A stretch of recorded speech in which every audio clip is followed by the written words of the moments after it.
Привет, друзья! Когда протесты охватывают всю страну, это говорит о том, что терпение на исходе, и сегодня Германия нам это наглядно показывает. В Германии происходит невероятное. Новое протестное объединение «Вместе за Германию» выдвинуло новые требования о введении повсеместной пограничной контроля на границах, а также о полном прекращении помощи Украине.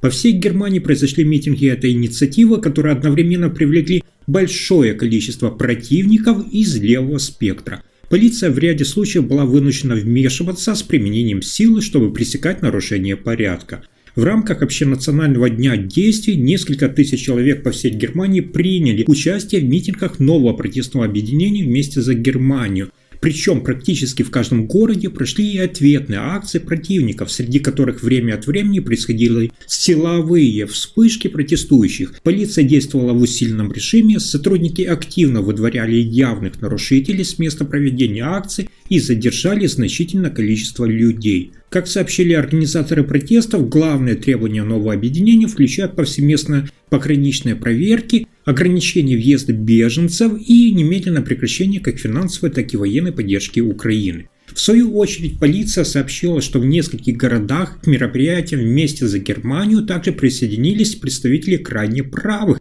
движений от партии «Альтернатива для Германии» АДГ. Ранее Федеральное ведомство по охране Конституции уже предупреждало, что сторонники «Альтернативы для Германии» могут попытаться использовать эти митинги в своих целях.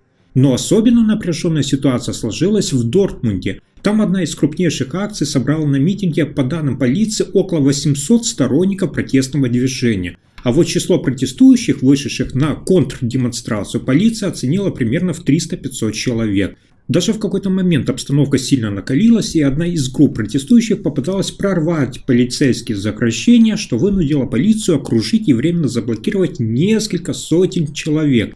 Этого не ожидал никто. Полиция также уточнила, что в Дортмунде находилось примерно 50 протестующих от правых. Даже в двух отдельных случаях полиция возбудила уголовные дела. Также не обошлось без атаки митингующих на сотрудников полиции. В Ройтлингене, согласно данным полиции, группа демонстрантов из левого лагеря, часть из которых была в масках, напала на полицейских. Ситуация быстро переросла в ожесточенное столкновение, правоохранители были вынуждены использовать дубинки и перцовый газ для отражения нападений. Эта группа насчитывала 200 человек, двигалась в направлении митинга «Вместе за Германию», в котором, по данным полиции, приняли участие около 500 человек. В Кобленце ситуация также была крайне напряженной. Полиция выдала около 50 предписаний о покидании места митинга и задержала 17 человек. Кроме того, было возбуждено свыше 40 уголовных дел, в основном за нарушение закона о проведении митингов. Митинг «Вместе за Германию» собрал около 450 сторонников в этом городе. Также были и инциденты. Информационный стенд партии «Альтернатива для Германии» АФД был поврежден группой из 30-40 человек. В ходе этого инцидента, который полиция охарактеризовала как состояние близкое к панике, один человек получил легкие травмы. Также группа частично замаскированных участников организовала блокаду, в процессе разгона которой 3 полицейских получили легкие ранения. В Нюрнберге также вспыхнули столкновения. Противники митинга «Вместе за Германию» попытались сорвать проведение митинга, неоднократно устраивая блокировку в центре города. По информации полиции, дело дошло до физических нападений на сотрудников правопорядка. Начался хаос, полиция была вынуждена неоднократно применять силу, включая дубинки и перцовый газ. В результате инцидента пострадали уже 8 полицейских. И здесь произошел неожиданный поворот. После окончания протестов на улицах начались стычки между сторонниками противоположных политических лагерей. Полиция задержала 23 подозреваемых, против которых начаты расследования по фактам опасного нанесения телесных повреждений и оскорблений. В Гамбурге на демонстрацию «Вместе за Германию» собралось до 240 человек, как сообщил представитель полиции. Интересно отметить, что инициатором проведения этой акции выступило частное лицо, которое, согласно информации полиции, является членом партии «Альтернатива для Германии» АДГ. Параллельно в шествии противника приняли участие примерно 750 человек. Полиция также зафиксировала несколько правонарушений и возбудила дела. В Веймарте и Тюрингии около 850 человек откликнулись на призыв гражданского объединения против правых сил и провели митинги в нескольких точках города. В ходе спонтанной демонстрации около 500 человек устроили сидящую блокировку. На митинг движения «Вместе за Германию», проходящий на Театральной площади, собралось около 1100 сторонников. Среди выступающих был также известный по всей стране правый политик. В Берлине полиция зафиксировала участие около 500 противников протестного движения, а в самой демонстрации «Вместе за Германию» шли около 300 человек, преимущественно представители правых сил от «Альтернативы для Германии».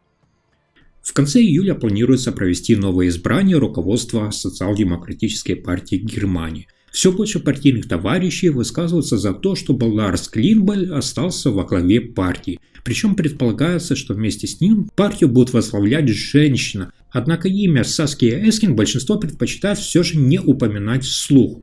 Бывший представитель Бундестага Бärbel Bass ожидает, что СДПГ и в будущем будет руководствоваться моделью двойного лидерства. В интервью Таги Шпигель она прямо заявила: «Если Ларс Клинбель решит снова баллотироваться на председателя партии, я это поддержу». Что касается будущего положения сопредседательницы Саски Эскин, Басс высказалась осторожно и напрямую ее не упомянула. Однако она подчеркнула, цитата: «Я ожидаю, что формат двойного руководства сохранится, нам нужно больше женщин на высших руководящих должностях. Это справедливо и для Социал-демократической партии Германии». И здесь интересно то, что переизбрание руководства партии должно состояться на федеральном съезде СДПГ в Берлине в конце июня, но на полгода раньше, чем планировалось изначально. Ларс Клинбель занимает пост сопредседателя партии, напомню, с 2021 года, а Саския Эскин с 2019 года. Клинбель сегодня считается новым сильным лидером внутри партии. Более того, его даже называют возможным кандидатом на пост министра финансов в будущем кабинете под руководством Фридриха Мерца. Тем временем вокруг роли Саски Эскин в партии разгораются бурные споры, которые вызывают немало обсуждений среди членов Социал-демократической партии Германии. Так, в рядах партии есть надежда на появление некоторых новых фигур для высших постов. Но за последние дни несколько влиятельных политиков СДПГ уже даже открыто выступили за то, чтобы Ларс Клинбель остался на руководящей позиции. Среди них премьер-министр земли Мекленбург-Переднее Померания Мануэла Швейцих и премьер-министр Рейнланд-Пфальц Александр Швейцер.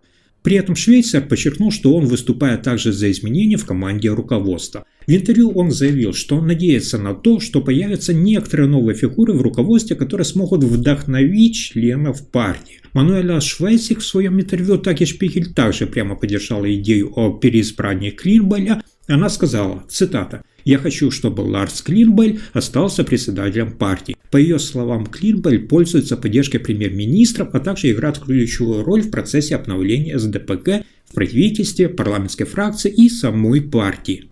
В то же время Саския Эскин, в отличие от Клинбеля, пока не получила поддержки со стороны премьер-министров. Более того, критика в ее адрес звучит даже из собственного земельного отделения Баден-Вюртемберге. И здесь необходимо отметить, что Мануэла Швейцих, Александр Швейцер и премьер-министр земли Саар Анке Реллингер уже официально заявили, что не собираются претендовать на пост председателя СДПГ. В то же время бывший председатель Бундестага Бärbel Bass оставляет за собой возможность выставить свою кандидатуру, окончательно не отказываясь от этой идеи. А теперь давайте обсудим, к чему же может привести такое массовое недовольство и сможет ли власть удержать ситуацию под контролем. Подписывайтесь и спасибо за просмотр.